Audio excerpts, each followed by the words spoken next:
Good evening, boys and families. It's Wednesday night and 7 o'clock. I hope you've taken your showers and you're in your jammies and you're ready for a bedtime story before you do whatever else you do in the evening. This is Little Raccoon's Big Question by Miriam Schlein and Ian Schoenherr. I don't think you remember the names of the people, but you'll remember Little Raccoon's Big Question. And honestly, boys, it's one of my favorite books in the whole world. So I might have even read it to some of you at some point. If I did, you get to hear it again. I just have to, the pictures, look at him. Look at that little raccoon trying to get into the cereal bowl with his little boat. I mean, he's so cute. Has anybody seen a raccoon? Have you? We had one in the front of St. Catherine's here with babies. And she was very protective of her little babies. And I was wondering if one was Little Raccoon.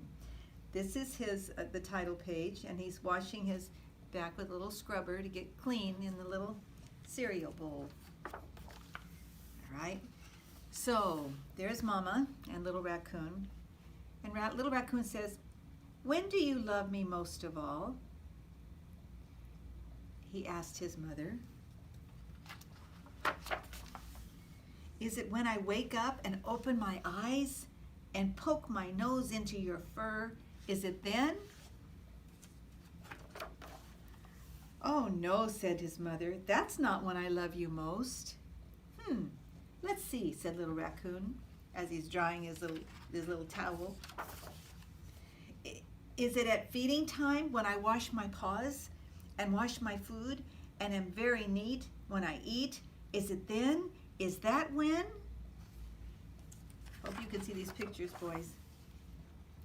"Oh no," said his mother, "that's not when I love you most." "Whew. All right," said Little Raccoon as he was brushing his teeth. "Is it on long afternoons when I play in the trees with the other raccoons?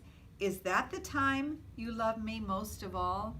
Now, can you imagine, boys, if you were driving down Harbor Boulevard to St. Catherine's and you saw that in the tree? All those raccoons dressed in little t-shirts? "Oh no," said his mother, "that's not when I love you most." Little Raccoon had to think a while. "Okay, now I know," he said. "Is it when you see how well I can swim all the way across the pond and back again?" He was pretty sure now. "That's when you love me most of all. It must be then." "It's true," said his mother. "You are a very good swimmer, and I am proud of you. But that's not the special time when I love you most of all." Oh! By now, Little Raccoon was almost running out of ideas. "Well," he said, "is it when it's cold and we huddle all closer in the den and peek out and watch the snow come down? Is it then? It must be then." "No, no," said his mother. "That's not when I love you most." "When is it then?" said Little Raccoon. "It must be sometime. Is it now at the end of the day when I'm all sleepy and tired?" "Oh, it must be now." His eyes were just about closed. "Yes," said Mother Raccoon, "it's now." She stroked his head. "Now is the time when I love you most of all. Do you know why?" "Because there is no special time. I love you all the time. So whatever time of the day or night it happens to be, that's the time I love you most, my little raccoon." Little Raccoon looked up.